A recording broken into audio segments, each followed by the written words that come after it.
بس میں عرض کرنا چاہتا ہوں کہ اس زمانے میں جس شخص کو جہاں بھی فساد اور بگاڑ نظر آتا ہے، اس کی سب سے بنیادی وجہ امت کا طبقات میں بٹ جانا ہے۔ ان طبقات میں تقسیم ہو کر جتنی چاہے نمازیں پڑھ لو، جتنا چاہے ذکر کر لو، جتنی چاہے تلاوت کر لو، جتنا چاہے حج اور عمرے کر لو، امت میں اجتماعیت اعمال عبادت سے نہ ہوگی۔ امت میں اجتماعیت اعمال عبادت سے نہ ہوگی، بلکہ امت کی اجتماعیت یہ ہے کہ امت کے درمیان کا طبقاتی فرق ختم ہو۔ حضور اکرم صلی اللہ علیہ وسلم جس طرح تمام جہانوں کی طرف مبعوث ہیں، تمام قوموں کی طرف مبعوث ہیں، آپ رحمت للعالمین ہیں۔ آپ صرف انسانوں میں نہیں بلکہ ایسے جانوروں کے درمیان صلح کرانے کے لیے آئے ہیں جو جانور فطری طور پر ایک دوسرے کے دشمن بھی ہیں، اور فطری طور پر وہ جانور دوسرے جانوروں کی جنگلوں میں غذا ہیں۔ میں کچھ کہنا چاہتا ہوں، اگر مسلمان اپنے کردار اور اخلاق میں محمد صلی اللہ علیہ وسلم کی سیرت پر نہیں آتا تو جو فساد جنگلات میں جانوروں کے درمیان میں ہے، اس سے خدا کی قسم کہیں زیادہ بڑا فساد انسانوں کے درمیان میں ہوگا۔ عجیب قصہ ہے، جنگل کے بھیڑیوں نے ایک وفد بھیجا حضور اکرم صلی اللہ علیہ وسلم کی خدمت میں، اور یہ وفد بھیڑیوں کا آپ کی خدمت حاضر ہوا اور یہ پیغام لے کر آیا جنگل کے تمام بھیڑیوں کی طرف سے کہ اگر سالانہ اتنی بکریاں ہمارے لیے الگ کر دی جائیں تو ہم پورے جنگل کے بھیڑیوں کی طرف سے یہ وعدہ کرتے ہیں کہ کسی ریوڑ پر کوئی بھیڑیا حملہ نہیں کرے گا۔ یہ میں ایک مثال دے رہا ہوں اور میں آپ سب کی توجہ چاہوں گا۔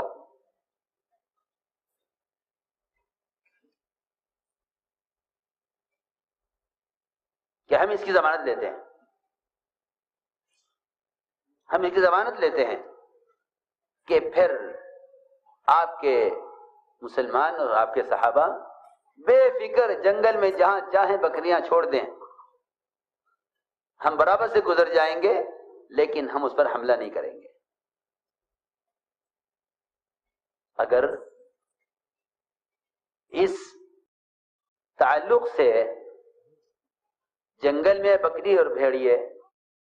ساتھ رہ سکتے ہیں، اگر مسلمان صحیح طریقے پر حقوق کی ادائیگی پر آ جائے تو ان کے درمیان کے جھگڑے، ان کے درمیان کے فتنے، ملک کے درمیان، صوبے کے درمیان، ضلع کے درمیان، خاندان کے درمیان،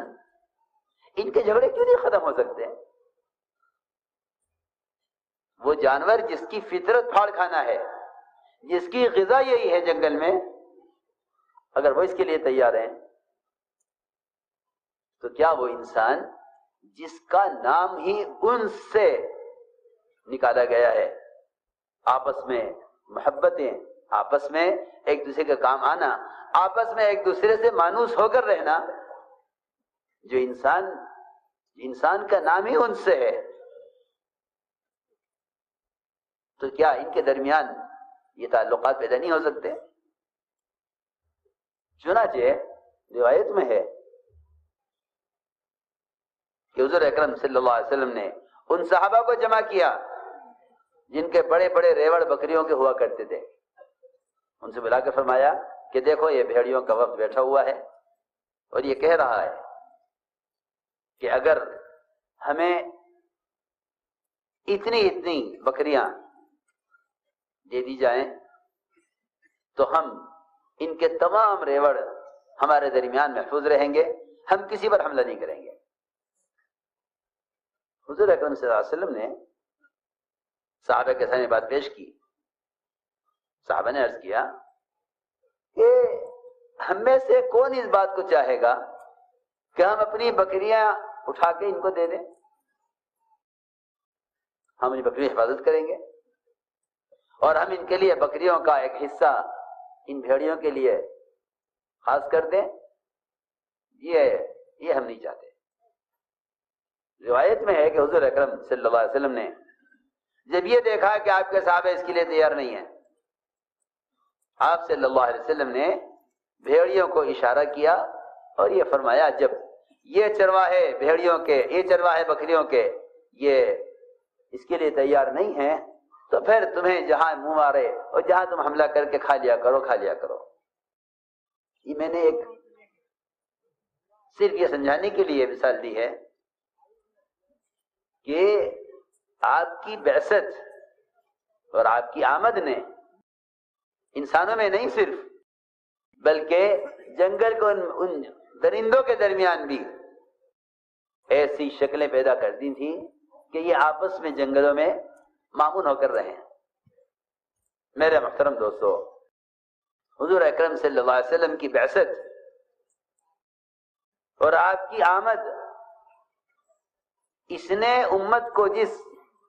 جہالت سے اور خوریزی سے اور سالہ سال کی آپس کی لڑائیوں سے اور قتال سے اور آپس کے جھگڑوں سے مجھ کو نکالا تھا، آپ نے سب سے پہلا کام یہ کیا جو مجھے اصل بات عرض کرنی تھی کہ آپ کی دعوت کا جو سب سے بنیادی اصول ہے اور آپ کی دعوت کا جو بنیادی اسلوب ہے وہ یہ کہ آپ نے امت کو بلا تفریق دعوت دی ہے، امت کو بلا تفریق دعوت دی ہے۔ اور یہ دعوت اگر اس اصول پر نہیں ہے، دعوت اگر اس اصول پر نہیں ہے کہ امت کو بلا تفریق دعوت دی جائے، اگر دعوت اس اصول پر نہیں ہے کہ امت کو بلا تفریق دعوت دی جائے تو میں آپ سے عرض کر چکا ہوں کہ امت دعوت کے بغیر مجتمع نہیں ہو سکتی۔ امت کی اجتماعیت اس میں ہے کہ امت کو بلا تفریق دعوت دی جائے۔ حضور اکرم صلی اللہ علیہ وسلم کی جو اصل دعوت ہے، آپ کی دعوت کا اسلوب یہ ہے کہ آپ نے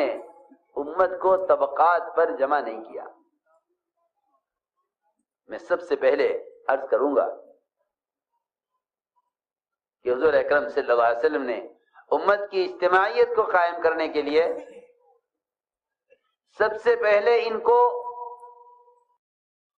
زبان کی بنیاد سے ہٹایا۔ میری بات بہت توجہ چاہے گی،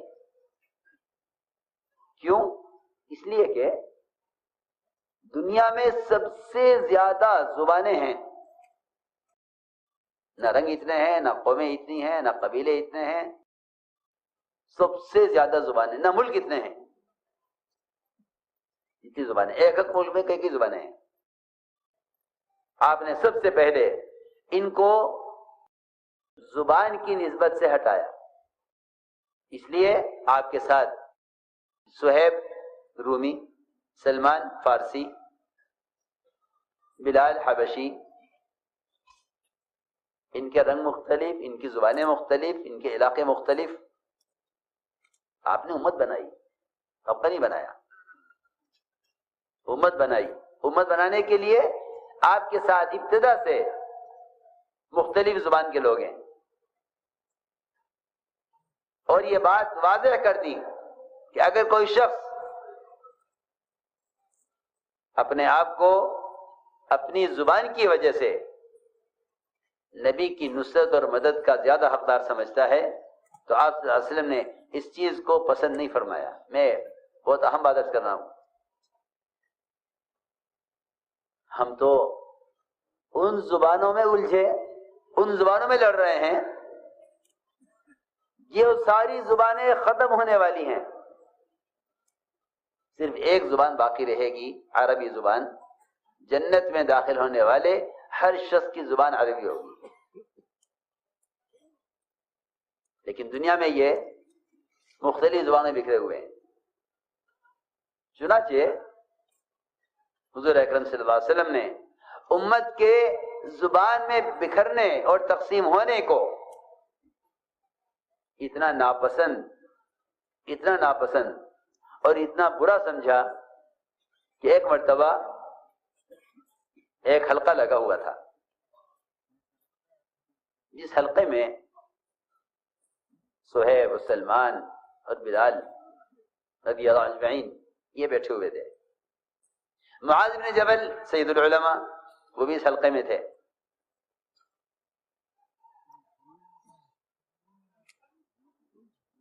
قیس بن مطاطیہ جو خزرج کے ایک صاحب تھے، وہ آئے اور کہنے لگے کہ تم لوگ فلاں ملک کے، تم لوگ فلاں زبان کے، تم لوگ فلاں زبان کے، تم سب مل کر محمد صلی اللہ علیہ وسلم کی اس دعوت کے کام پر وہ مدد نہیں کر سکتے جو مدد ہم کر سکتے ہیں، کیونکہ آپ عربی ہیں، آپ کی زبان عربی ہے، آپ کی احادیث عربی میں ہیں، آپ کے بیانات عربی میں ہیں،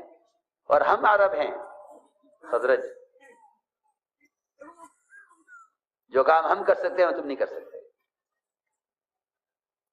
اور تم اس کام کے ایسے اہل نہیں ہو جیسے ہمیں، کیونکہ ہماری نبی کی زبان ایک ہے۔ بہت اہم بات ہے، باہر سے آنے والے دوسری زبان کے لوگ، ان کو دعوت اللہ میں نبی کی مدد کے اعتبار سے اس قابل نہیں سمجھا جتنا قابل اپنے آپ کو سمجھا۔ یہ بات جب کہی قیس بن مطاطیہ نے تو ظاہر بات ہے کہ جو دوسری زبان والے تھے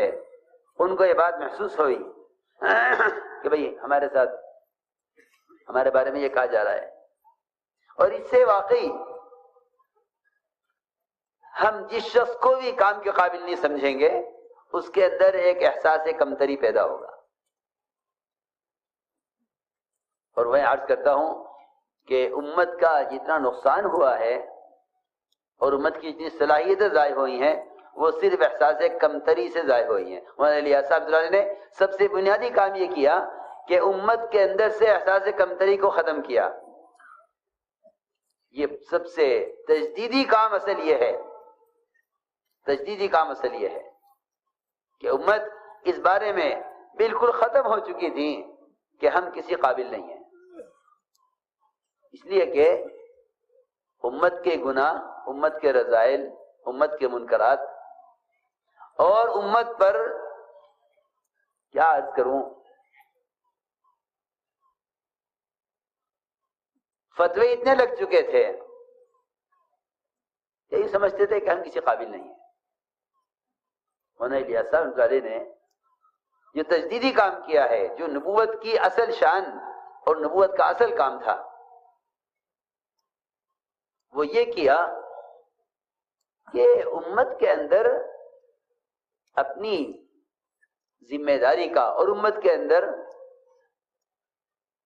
اس بات کا احساس پیدا کیا کہ تم کیسے بھی ہو لیکن بحیثیت محمد صلی اللہ علیہ وسلم کو امتی ہونے کے، تم دین کے قائم کرنے کے تم حقدار ہو۔